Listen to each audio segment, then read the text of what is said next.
Hello मेरी प्यारी YouTube family. आप लोग मुझे इतना प्यार दे रहे हो ना। जब मैं आपके कमेंट्स पढ़ती हूँ तो मुझे लगता है कि जैसे मैं मेरे सामने ही हैं वो लोग जिनको मेरी कोई कमी नज़र नहीं आती। मेरे में कमी है, अभी मैं यूट्यूब की वीडियोस अच्छे से नहीं बना पा रही हूँ। मैं कोशिश कर रही हूँ क्योंकि मुझे इसके बारे में इतने अच्छे से मालूम भी नहीं है। और इंस्टा भी मैं कभी नहीं चलाती थी, मुझे पता ही नहीं था। मैं टिकटॉक पे सिर्फ मज़े करने के लिए आई थी, पर जब जैसे जैसे आपका प्यार मिला तो मुझे लगा कि मेरी रिस्पॉन्सिबिलिटीज़ बनती हैं कुछ अच्छी वीडियोस जो मेरे मन की दिल की बातें हैं वो आपके साथ शेयर करूं, जिसमें से काफ़ी लोगों ने मेरे को नहीं फॉलो किया, पर कुछ लोगों को वो मेरी बातें असर कर रही थी, वो मेरे लिए काफ़ी था।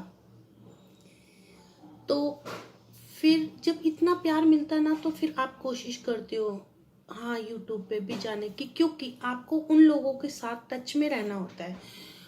और इंस्टा पे भी मैं जाती हूँ तो अब मुझे लगता है कि हाँ मुझे लोगों सबके साथ टच में रहना जो मेरे लिए इतना सोचते हैं, मुझे ढूंढते हैं या मुझे प्यार देते हैं। तो मुझे तो प्यार चाहिए, और अगर आपको मिल रहा है और फिर भी आप नहीं उसे रिस्पेक्ट देते हो तो फिर तो ये गलत बात होती है।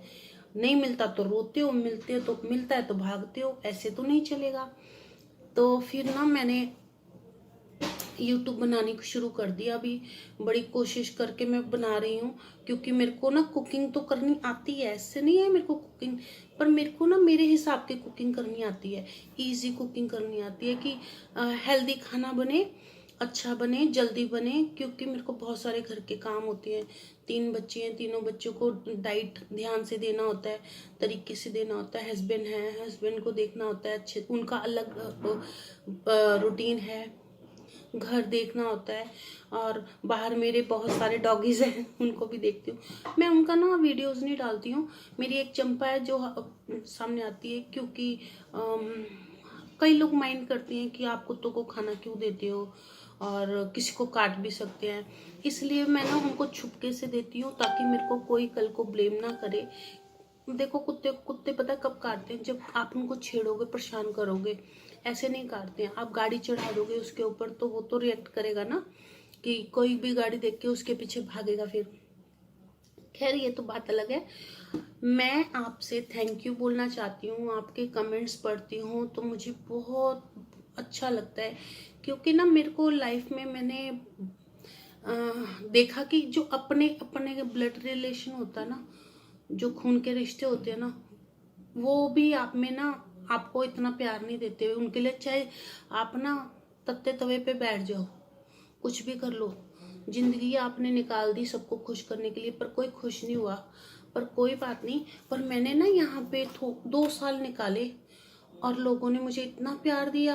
आपको घर में ना वो रिस्पेक्ट नहीं कई बार मिल पाती है जो बाहर मिलती है, पर फिर भी हम घर वालों को तो नहीं छोड़ सकते ना, वो तो हमारा एक हिस्सा है। तो ठीक है, कोई बात नहीं, पर प्यार तो करते हैं, पर उनका तरीका अलग है, शायद वो ज़्यादा शो ऑफ नहीं कर पाते हैं। मैं भी कई जगह नहीं कर पाती हूँ शो ऑफ, तो ठीक है। पर मेरे को आपका प्यार देख के ना लगता है कि अगर प्यार करो तो ऐसे करो, मतलब बताना तो पड़ता ही है, बिना बताए नहीं पता चलता। बिन मांगे मोती मिले, मांगे मिले ना भीख, ये वाला यहाँ नहीं चलता, दिखाना ही पड़ता है। मैं तुम नहीं दिखाओगे ना तो कहेंगे अच्छा ये तो ना हमें इग्नोर करती है, घमंडी है, ये ऐसे। इसलिए ना आपको ना हर लेवल पे ना, चाहे मम्मी से भी ना, अपनी मम्मी से, पापा से अपना प्यार शो ऑफ करते रहो टाइम टू टाइम। नहीं करोगे ना तो फिर वो कहेंगे कि अच्छा ये तो ज़्यादा शो ऑफ नहीं करता। तो मैं अपनी मम्मी पापा की बात बताती हूँ, चलो मैं आज आपको ना, कि ना हमारे मम्मी पापा पता कैसे थे। हमारे मम्मी पापा को कोई चिंता ही नहीं होती थी। पापा बाहर रहते थे, मम्मी ने अपना ब्यूटी पार्लर खोला हुआ था, मम्मी सुबह चली जाती थी। तो मेरे को सारा दिन ना अपने छोटे बहन भाइयों का ध्यान रखना होता था। मैं बड़ी थी तो नहीं रखती तो ठीक है चल जाता, बच्चे तो ऐसे ही होते हैं, पर मेरे को अपनी जिम्मेवारी का ध्यान था कि मेरे छोटे बहन भाई हैं, उनको टाइम से खाना मिलना चाहिए, और टाइम से उनको कपड़े चेंज करना, नहाना, मुंह हाथ धोना, ये सब मुझे बताना पड़ेगा। तो इसलिए ना मैं जल्दी बड़ी हो गई। बदमाशी तो मैं खूब करती थी, पर मेरे को रिस्पॉन्सिबिलिटी मिल गई, उस वजह से ना मेरी बदमाशियों पे ना थोड़ा सा वो लगाम लग गई। तो पर मैं अपने बहन भाइयों से बदमाशी कर लेती थी। अगर मेरा कोई बहन भाई कहना नहीं मानता था ना मेरा, तो मैं उनको ना कमरे में बंद करके, और मारती वारती नहीं थी, अंधेरा कर देती थी। और वाइट चादर ना मेरे को बचपन से ही पसंद है, वाइट चादर। तो वाइट चादर ओढ़ के ना और भूत बन के उनको डराती थी, तो वो कहना मान जाते थे मेरा, और कहना मानने लग जाते थे। ऐसे करके मैंने सिखाया। फिर उनकी पढ़ाई के चक्कर में ना अपनी पढ़ाई मेरी अवॉइड होती थी। मैं उनको बोलती थी टाइम से बैठ के पढ़ाई करो, चलो होमवर्क कर लो, ये कर लो, वो कर लो। और मुझे उस टाइम खाना बनाना होता था उनके लिए, और मेरी पढ़ाई थोड़ी मिस हुई। होशियार मैं बहुत थी, पर मेरा क्या होता था कि ना मैं अपनी कॉपीज में मेरा होमवर्क पूरा नहीं होता था। बाकी जो टीचर स्कूल में पढ़ाती थी ना, फट से जवाब, हर चीज़ का जवाब होता था। और प्ले खेलती थी, म्यूजिक में थी, योगा में थी, गेम्स में थी, जिम्नास्टिक में थी, हर चीज़ में पार्टिसिपेट करती थी। मतलब स्कूल में पता था नीना शर्मा, नीना शर्मा ऐसे पता था। पर क्या होता था, जैसे मैं फर्स्ट सेकंड कभी नहीं आई स्कूल में पढ़ाई में। जैसे लड़कियां आती है ना, फर्स्ट आई सेकंड आई, ऐसे नहीं आई, बस पास ही हो जाती थी किसी तरह से। और वैसे सब जानते थे, पूरा स्कूल जानता था, छोटे भी बड़े भी। तो ये जो स्कूल का टाइम था ना मेरे को कई लोगों ने बोला आप स्कूल टाइम की कोई वीडियोस बनाओ। चलो आज स्कूल टाइम की कोई वीडियो बात सुनाती हूँ मैं आपको। देखो स्कूल टाइम का पता क्या था हमारा, जब हम मतलब 8th 9th में थे ना, तो हमें लगने लगा कि अब ना हम थोड़े सीनियर हो गए हैं, सीनियर वाली फीलिंग्स ही आने लग गई। फिर हमें ना, आज मैंने देखो पंखा पुंखा कुछ नहीं चलाया, मैं ऐसे ही बैठी हूँ गर्मी में। मैंने कहा आवाज़ आती ना, डिस्टर्बेंस होती है। तो मैं ना मेच्योरिटी सी आ गई, बड़े हो गए हम, ऐसे फील होने लग गया। फिर ना हम क्या करते थे कि ना बड़ी जो क्लास की लड़कियां थी ना 11th 12th की, उनको देखते थे, उनकी तरफ बिहेव करने की कोशिश करते थे, पर होता नहीं था। मतलब आप सोच लो, मैंने ना 12th क्लास में भी पकड़म पकड़ाई खेली है। कोशिश तो मैं बड़ी करती थी कि मैं ना बड़ी ऐसे सोफिस्टिकेटेड लड़कियां जैसे होती थी ना, हैंकी रखना, मुंह पोंछना, और ड्रेस अपनी बिल्कुल ठीक रखना, बाल हिलने मत देना, और ऐसे करके बड़ी कोशिश की। मैं नहीं बन पाई वैसी। और मतलब मैं ऐसी थी 12th क्लास में भी ना, फटाफट लंच फिनिश करके पकड़म पकड़ाई खेलते, तो हम इतना भागती थी मैं, इतना। अब भगवा लो मुझसे, अब नहीं भाग सकते। तो ये जो स्कूल होता है ना, ये ना आप कितनी भी एज में चले जाओ, इसके सपने जरूर आते हैं, ये पता नहीं क्या बात है। और मुझे हर टीचर का नाम याद है। मेरी जो 3rd क्लास की टीचर थी ना, सुषमा मैम, उनका नाम याद है। सुदर्शन मैम, उनका नाम याद है। सुदर्शन मैम तो ट्यूशन पढ़ाती थी, उनका एक हाथ नहीं था, और ना साड़ी में लपेट के रखती थी। पर वो इतनी अच्छी टीचर थी ना, उन्होंने ना हमें बहुत कुछ सिखाया। डांस, मेरे को डांस में लेके जाते, मैं डांस के लिए मेरे को टीचर्स बहुत जल्दी सिलेक्ट करती थी। एक तो मैं गोल मटोल सी थी, और ना जो ट्रेडिशनल, पहले ना ट्रेडिशनल फोक डांस सिखाते थे ज़्यादातर स्कूल में, और उसमें ना मैं परफेक्ट बैठती थी। कभी मेरे को राधा बना देते थे, कभी मेरे को भोपी बना देते थे। राजस्थानी में ना भोपा भोपी बोलते हैं, तो वो बनाते, मतलब मेरे को लड़की बना देते, और पूरा बोरला, बहुत अच्छे अच्छे तरह के पूरे ड्रेसेस बनाते थे, और मुझे बहुत अच्छा लगता था। और खूब अच्छे से हमने इन चीज़ों को एंजॉय किया है, और गेम्स भी एंजॉय किए हैं, योगा भी, सब चीज़ एंजॉय की है। पर आप ना बड़ा मिस करते हो कि ये चीज़ें ना आपको और कहीं नहीं मिलती, ना किसी स्कूल में, ना किसी ऑफिस में, ना कभी भी नहीं मिलती। जब 12th क्लास तक होते हो ना किसी स्कूल में, तो उसको पूरा एंजॉय करो, किसी भी फालतू की चीज़ में मत पड़ो, बस खाली स्कूल को एंजॉय करो। उसके स्कूल के अंदर जितनी भी एक्टिविटीज़ हैं उनको एंजॉय करो, पूरा ध्यान रखो, हर स्कूल का एक एक कोना देखो कि हमारे स्कूल में ये कोना भी है, कॉर्नर भी है।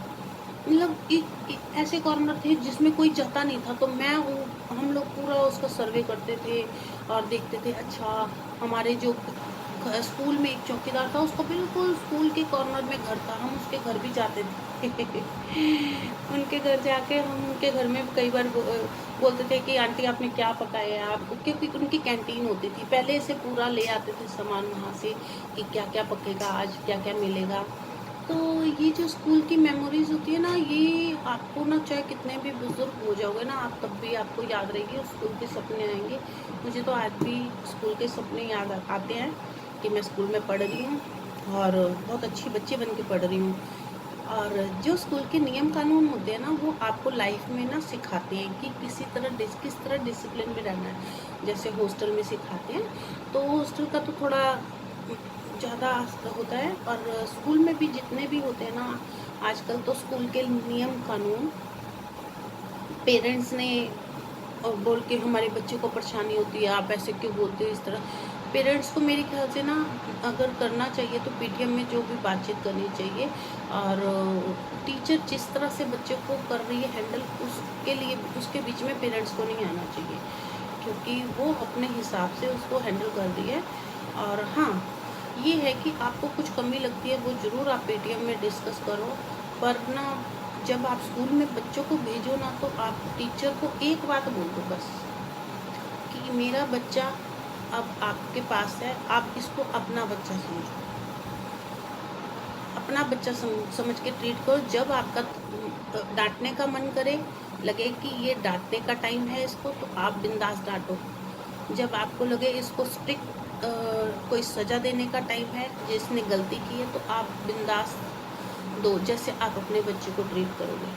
बस इतनी बात बोलो, क्योंकि टीचर भी बहुत एजुकेटेड होती हैं, उन्होंने भी एक बच्चों की ऐसी वर्कशॉप ली होती है जिसमें उनको ये सब चीज़ें सीखी होती हैं। तो इन चीज़ों से ना आप ये मत सोचो कि हमारे बच्चे के साथ ऐसे क्यों किया किसी टीचर ने, क्योंकि वो 40-50 बच्चों को हैंडल करती है, उसके बावजूद भी वो आपके बच्चे को नोटिस करती है कि आपके बच्चे में क्या बदलाव आ रहे हैं, है ना। तो ये बहुत बड़ी बात होती है। कभी आप सोच के देखो कि आप 40 बच्चे बैठे हो, आप उनमें से किसी एक बच्चे का कैसे नोटिस करोगे। ये चीज़ मैंने नोटिस की हुई है। तभी मैं बोलती हूँ कि हम लोग जो बोलते हैं ना कि टीचर्स को जाके कि आप मेरे बच्चे के साथ ऐसे कर रहे हो, क्यों कर रहे हो, तो ये चीज़ें ना उसको हर्ट करती हैं किसी भी टीचर को। पर हाँ, कभी कभी थोड़ा नोटिस भी करना चाहिए, क्योंकि जो स्कूल का माहौल है वो टीचर को अपने चेंज करने के लिए प्रेशर करता है, क्योंकि उनको अपने सिलेबस पूरे करने होते हैं या उनको अपने टारगेट पूरे करने होते हैं, कुछ ऐसा भी होता है। पर खैर, जो स्कूल है ना, स्कूल बहुत बेस्ट एक लाइफ का पार्ट है, जो आपकी लाइफ में आपको कभी भी भूलेगा नहीं, आप हमेशा मिस करोगे। इसलिए सब बच्चों को अपने स्कूल में पूरा अटेंशन देना चाहिए। ये छुट्टी हो गई है, मज़ा आ गया, अब स्कूल नहीं जा रहे।